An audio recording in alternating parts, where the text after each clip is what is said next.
আলহামদুলিল্লাহ, শুভ সকাল গাইস। দেখুন আজকে আমার খামারের গরুর বাছুর দুইটা বাইরে বের করেছি সকালবেলা। সুন্দর একটি পরিবেশে ভিডিওটা করলাম। দেখুন, এটা হচ্ছে আমার দ্বিতীয় বাছুর, আমার গরুর আশামণি।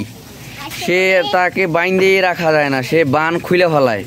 যেখানে বাইন্দে রাখি সে বান খুলে ফেলায়।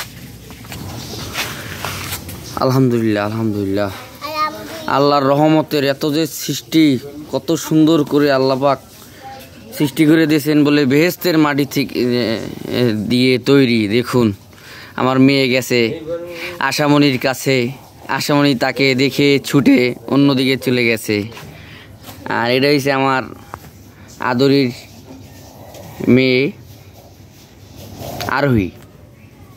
আরোহী দেখুন, সে চুপচাপ খাড়িয়ে রয়েছে আমার মেয়ের কাছে। মেয়ে দেখতেছে, এটার ওর দিকে তাকাই রয়েছে। দেখুন আদর করে দিতেছে। দেখুন মহব্বত, ভালোবাসা।